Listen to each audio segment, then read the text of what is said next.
Donc, je vous invite à prendre vos Bibles dans les psaumes 42 et 43, qui forment un tout en fait. Et nous allons, au travers de ce test, voir comment est-ce qu'on peut espérer en Dieu, même au milieu du découragement, même au milieu de l'abattement et même au milieu de l'épuisement.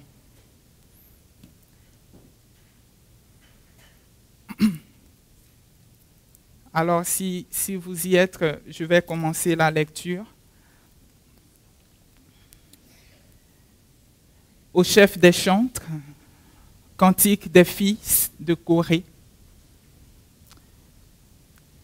Comme une biche soupire après des courants d'eau, ainsi mon âme soupire après toi, ô Dieu. Mon âme a soif de Dieu, du Dieu vivant. Quand irai-je et paraîtrai-je devant la face de Dieu? Mes larmes sont ma nourriture jour et nuit. Pendant qu'on me dit sans cesse, où est ton Dieu? Je me rappelle avec effusion de cœur quand je marchais entouré de la foule et que j'avançais à sa tête vers la maison de Dieu, au milieu des cris de joie et des actions de grâce d'une multitude en fête. Pourquoi t'as battu mon âme et gémis-tu au-dedans de moi? Espère en Dieu, car je le louerai encore. Il est mon salut et mon Dieu. Mon âme est abattue au-dedans de moi. Aussi, c'est à toi que je pense depuis le pays du Jourdain, depuis l'Hermon, depuis la montagne de Mitsea. Un flot appelle un autre flot au bruit de tes ondées. Toutes tes vagues et tous tes flots passent sur moi.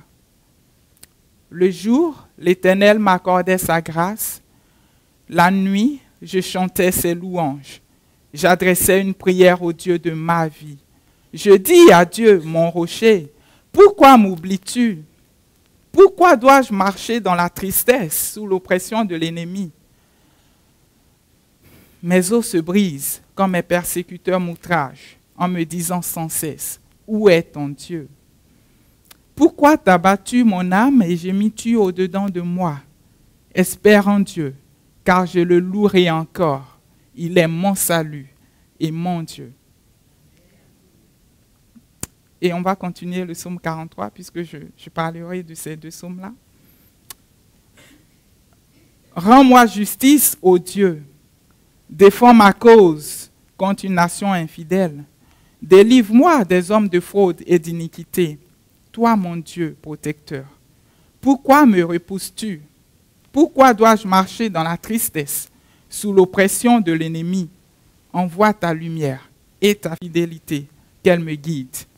Qu'elle me conduise à ta montagne sainte et à tes demeures. J'irai vers l'autel de Dieu ma joie et mon allégresse, et je te célébrerai sur la harpe, ô Dieu, mon Dieu.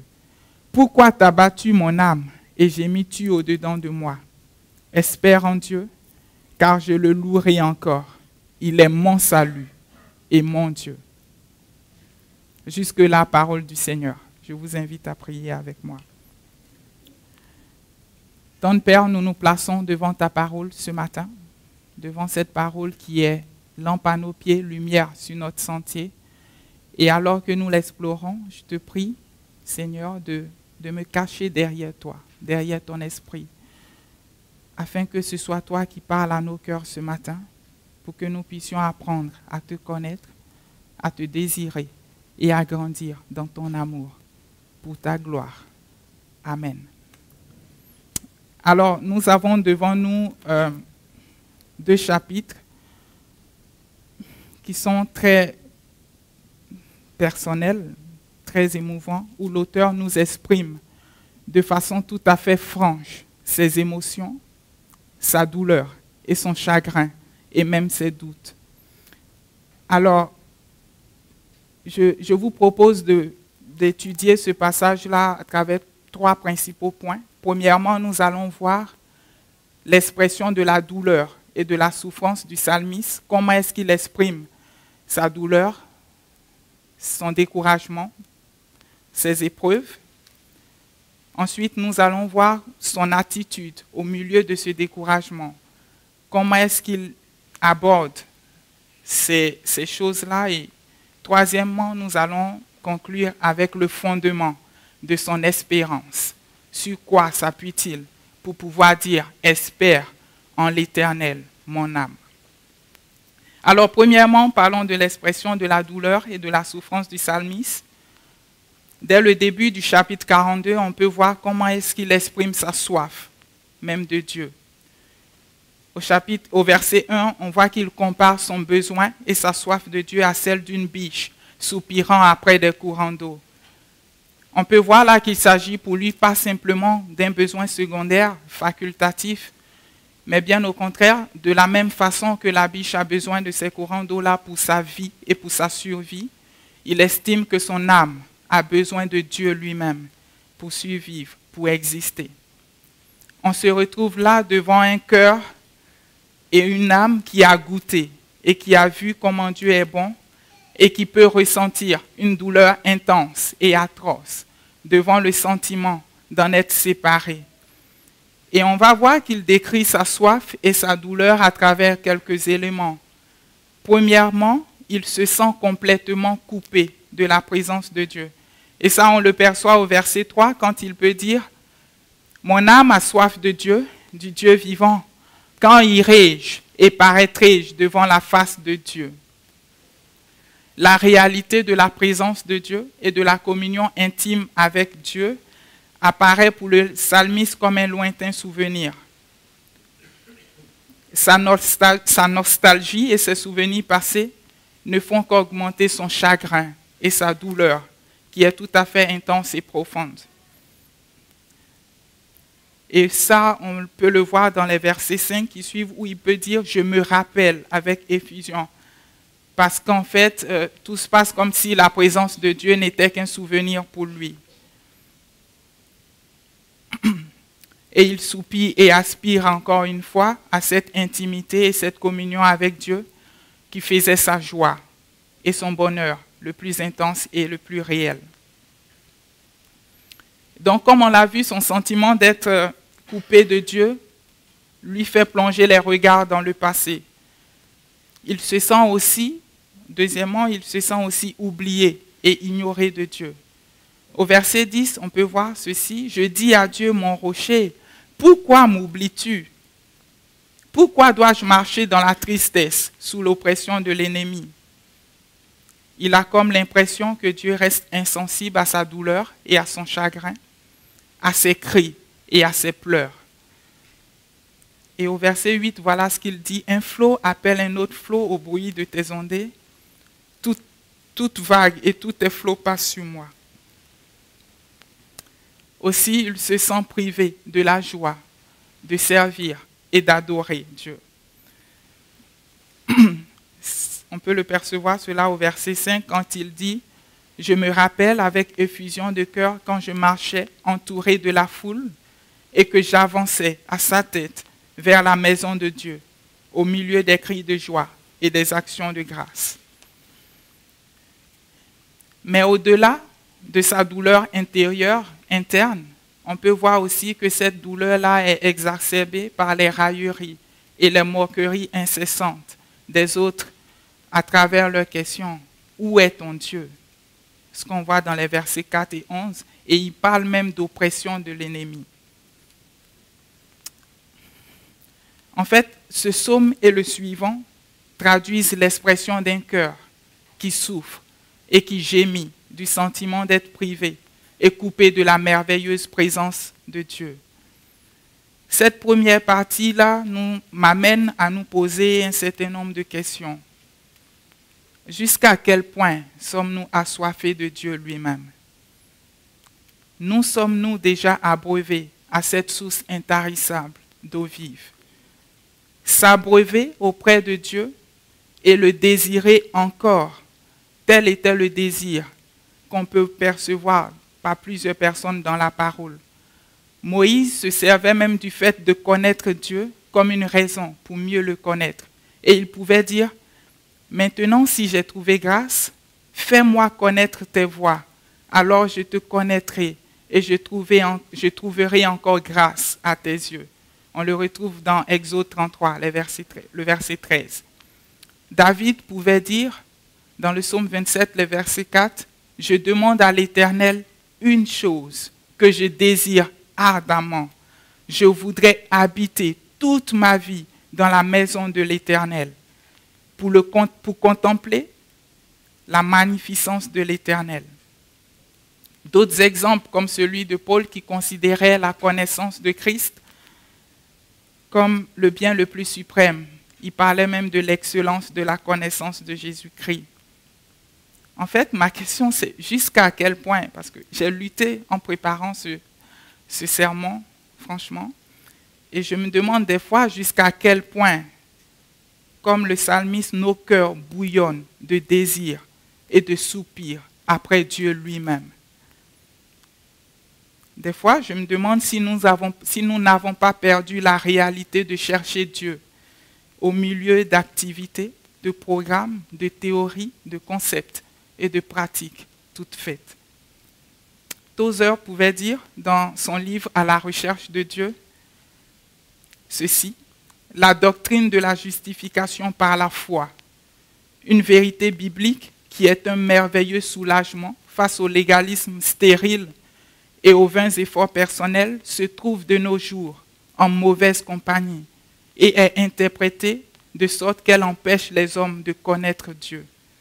On fait du processus de la conversion religieuse un mécanisme sans vie spirituelle.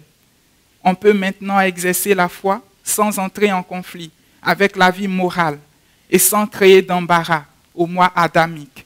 On peut recevoir Christ sans que se crée dans l'âme de celui qui le reçoit un véritable amour pour lui. Cet homme est sauvé, mais il n'a pas faim et il n'a pas soif de Dieu. En fait, on lui enseigne et on l'encourage sans équivoque à se contenter de peu. Fin des citations. Dans la deuxième partie, je veux nous inviter à regarder comment le psalmiste s'y prend dans le découragement et dans l'abattement. Comme on l'a vu, ces deux psaumes traduisent l'expression d'un cœur qui souffre et sa souffrance la plus ultime pour le psalmiste, c'est le fait même de se sentir coupé et privé de la présence glorieuse et merveilleuse de Dieu. Mais ce qui m'a frappé dans ces deux chapitres, c'est la franchise avec laquelle le psalmiste s'exprime. Il exprime sans faux fuyant son chagrin et sa souffrance extrême d'être privé même de Dieu. Il utilise différentes expressions assez fortes pour décrire sa souffrance et son abattement. Au verset 4, il parle de larmes qui sont sa nourriture jour et nuit. Au verset 11, là c'est plus physique, il dit « Mes os se brisent ». Verset 7, « Mon âme est abattue au-dedans de moi ». À travers ces expressions fortes, on peut percevoir la réalité même d'une dépression, d'une fatigue de cœur et d'esprit. Et ce qui est d'autant plus frappant, comme je l'ai dit, c'est la franchise avec laquelle le psalmiste est capable de mettre à nu son cœur et ses souffrances devant Dieu. Il ne cache pas ses doutes et ses sentiments de douleur. Bien au contraire, tout en exprimant ses luttes et ses déchirements intérieurs, il exprime son espérance et sa soif de Dieu. Au milieu de ces circonstances peu favorables, il décrit toutefois la connaissance intime et profonde qu'il a de Dieu. On peut le voir même à travers le caractère personnel dans ses propos. Il parle de mon salut, mon Dieu, mon rocher, ma joie, mon allégresse. En fait, cet équilibre du psalmiste-là entre exprimer ses doutes et espérer en Dieu apparaît clairement dans le refrain qui revient 3 fois dans ces deux psaumes. Au verset 6 et au verset 12 du chapitre 42 et au verset 5 du chapitre 43, on peut lire « Pourquoi t'as battu mon âme et gémis-tu au-dedans de moi? Espère en Dieu, car je le louerai encore. Il est mon salut et mon Dieu. » En fait, à travers cet échange avec son âme, il exprime clairement l'abattement et l'épuisement de son âme tout en s'exhortant à espérer en Dieu. On voit ici une alternance entre doute et foi, entre regarder aux circonstances difficiles et regarder à celui qui contrôle toutes choses. Toutefois, quand le doute semble triompher, la foi et l'espérance en Dieu viennent calmer ses questions et ses doutes pour l'amener à espérer en Dieu et à lui offrir la louange qui lui est due. Au milieu de la douleur, il entre en lui-même et se soumet à l'exercice de réfléchir et de méditer sur la réalité même de ce que Dieu est et décide donc d'accourir vers lui et de le louer, même au milieu des souffrances et des difficultés. Ceci m'amène à faire une remarque. Être chrétien, ce n'est pas cacher la réalité de ses sentiments et de ses émotions. Lorsque les circonstances sont défavorables et lorsque nous sommes en souffrance. En fait, nous sommes des êtres sentimentaux et émotionnels et il y a une place devant Dieu pour les exposer et les lui en faire part. Parce que lui seul peut guérir un cœur brisé, un cœur abattu, un cœur chargé, un cœur meurtri. La question est, que faisons-nous dans les moments d'anxiété, de fatigue, d'abattement, de l'âme et de l'esprit? Où allons-nous? Et sur qui nous pleurons? Sur quoi nous pleurons? Et devant quoi recherchons-nous le repos de nos âmes et de nos cœurs? Le psalmiste, lui, transforme ses doutes et ses douleurs en supplications devant Dieu. À mesure que sa douleur est d'autant plus intense, à mesure même que ses requêtes deviennent plus intenses et plus précises devant Dieu. Ce qu'on peut remarquer aussi, c'est que son sentiment d'être séparé de Dieu, d'être coupé de Dieu, ne constitue pas un obstacle dans sa quête de prier et d'exposer son cœur devant Dieu et dans son désir de rechercher Dieu. Mais en fait, c'est le contraire. Son sentiment d'être coupé de Dieu aiguise et alimente sa soif de trouver Dieu et de s'abreuver à sa source. Il prend conscience de la réalité, comme on l'a dit, qu'il n'y a que Dieu qui veut et qui peut étancher la soif réelle de son âme. Cela se perçoit à travers les requêtes qu'il formule à Dieu, même au milieu de la douleur. Et ces requêtes-là, on peut le voir dans le chapitre 43. Au verset 1, il dit « Rends-moi justice, ô Dieu, défends ma cause contre une nation infidèle, délivre-moi des hommes de fraude et d'iniquité. » En fait, il se rend compte que la seule source de restauration pour lui se trouve qu'en Dieu. Mais tout de suite après, on le voit encore une fois exprimer ses doutes et son désespoir. On peut voir encore ce savant mélange entre doute et désespoir et aussi son espérance en Dieu. Au verset 2 du chapitre 43, il dit « Toi, mon Dieu, mon protecteur, pourquoi me repousses-tu? Pourquoi dois-je marcher dans la tristesse sous l'oppression de l'ennemi ?» Encore une fois, quand le doute et le désespoir semblent prendre le dessus, la foi, la vraie foi, vient calmer ces questions et l'amène à tourner les yeux de son cœur et de son âme vers Dieu, qui seul, encore une fois, comme on l'a dit, veut et peut soulager un cœur meurtri et abattu. En fait, cela nous montre bien que la réalité de la souffrance ne disparaît pas pour le psalmiste. Il nous expose plutôt ces luttes intérieures et extérieures. Mais au milieu de cette lutte qui est profondément pénible, il ne s'abandonne pas à ses émotions et à ses doutes, mais il les expose devant Dieu et il accourt vers lui pour espérer en lui seul. Et c'est tout le sens de sa requête des versets 3 et 4 au chapitre 43 quand il dit « Envoie ta lumière et ta fidélité, qu'elle me guide, qu'elle me conduise à ta montagne sainte et à tes saintes demeures. J'irai vers l'autel de Dieu, ma joie et mon allégresse, et je te célébrerai sur la harpe, ô Dieu, mon Dieu. » Qu'est-ce qu'on peut voir à propos de ces requêtes-là?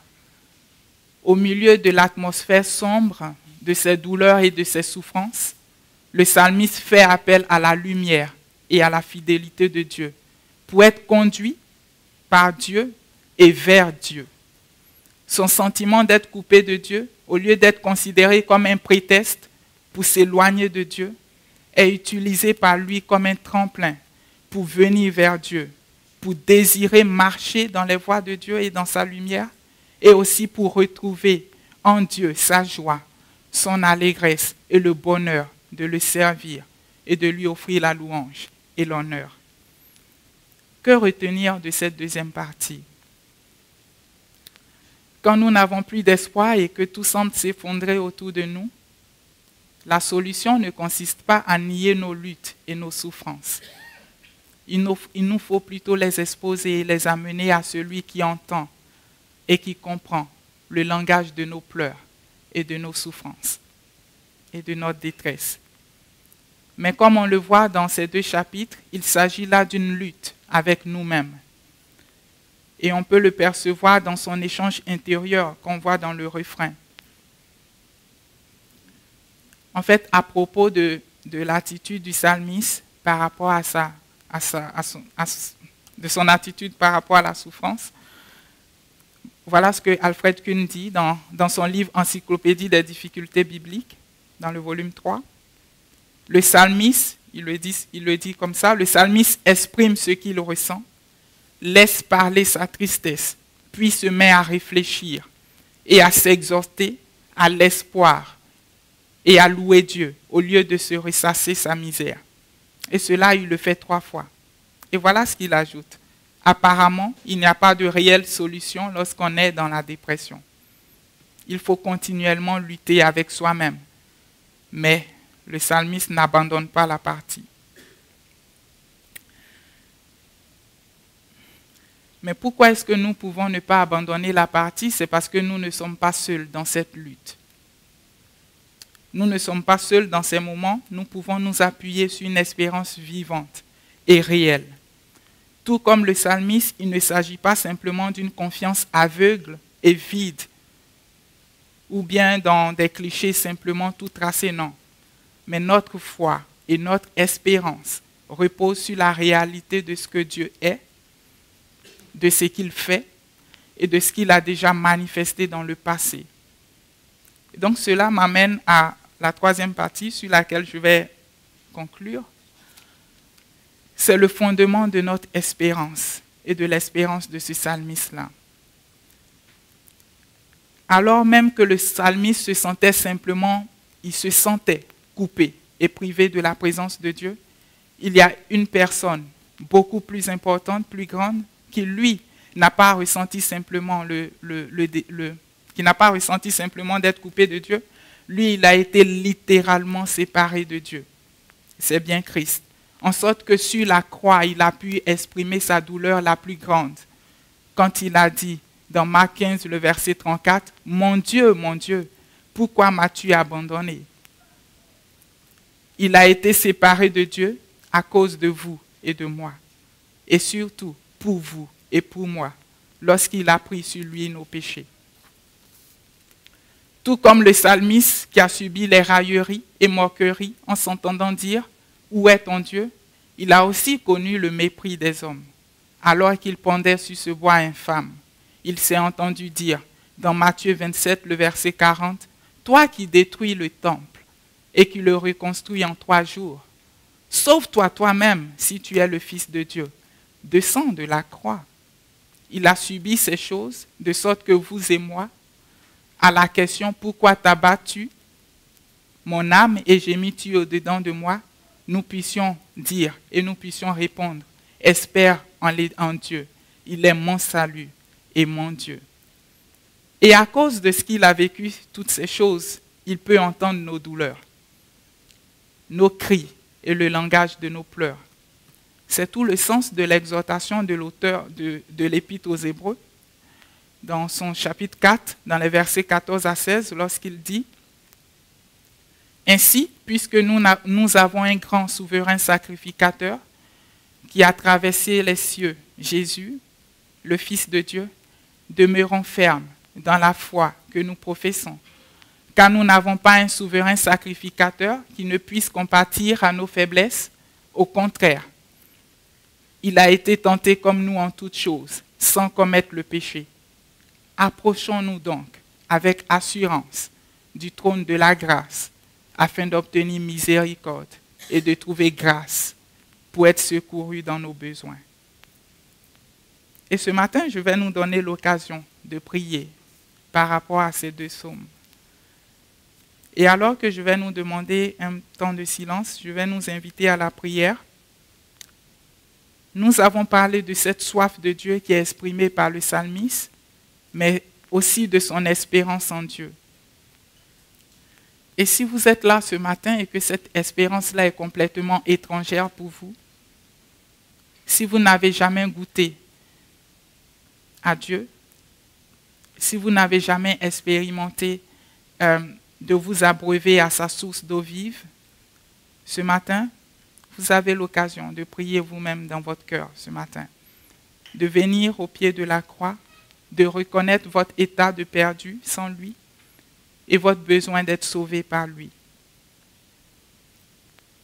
Deuxièmement, si votre cœur est abattu et épuisé ce matin, vous pouvez aussi, dans ce moment de silence, exposer vos douleurs, vos cris, votre abattement devant Dieu et exprimer votre besoin de lui au milieu même de ces circonstances difficiles. Et troisièmement, si vous êtes déjà chrétien, si nous sommes déjà chrétiens et que nous réalisons que nous avons perdu cette faim et cette soif même de Dieu, nous pouvons prier ce matin pour désirer ce saint désir de Dieu lui-même. Je nous invite donc à la prière. Priez dans votre cœur librement, selon ce que vous avez entendu ce matin.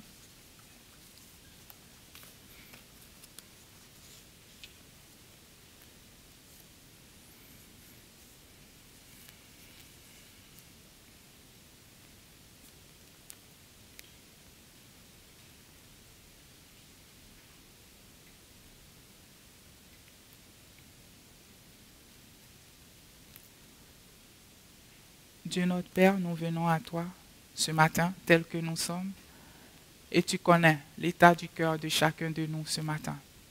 Tu connais là où les uns et les autres se trouvent et je prie que tu puisses étendre ta main de grâce sur chacun. Apporter consolation là où il faut, soulagement là où il faut, restauration là où il faut.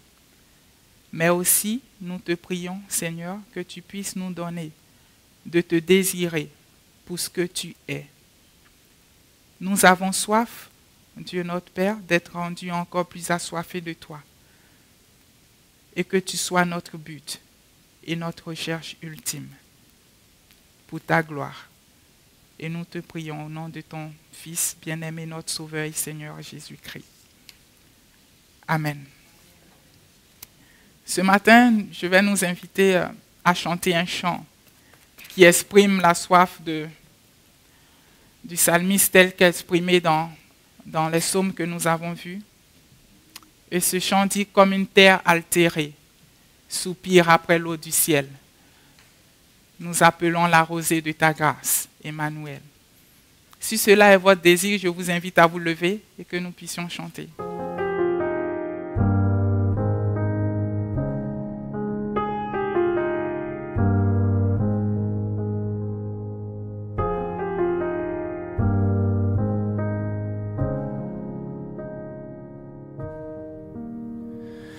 Comme une terre altérée, soupire après l'eau du ciel.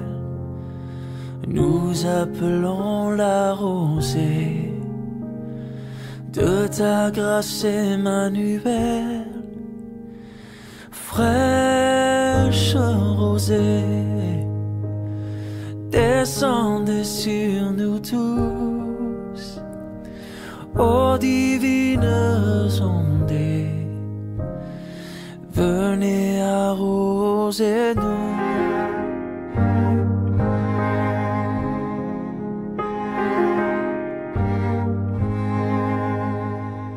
Descends aux pluies abondantes, coule à flot dans notre cœur. donne à l'âme languissante une nouvelle fraîcheur, fraîche rosée,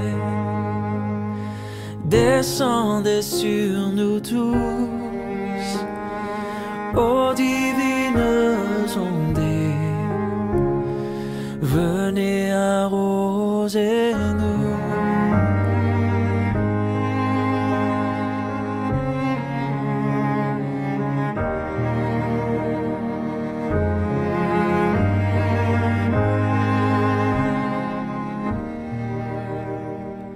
Oui, que les déserts fleurissent sous tes bienfaisantes eaux, que les lieux secs reverdissent et portent des fruits nouveaux, fraîches rosées, descendez sur nous tous, ô divines ondées, venez arroser nous.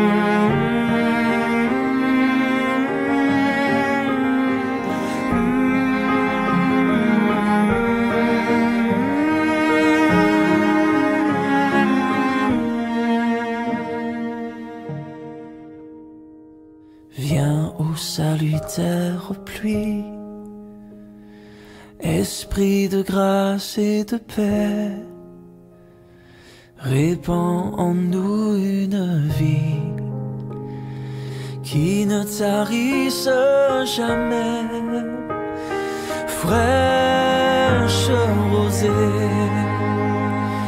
descendez sur nous tous, ô divines ondées, venez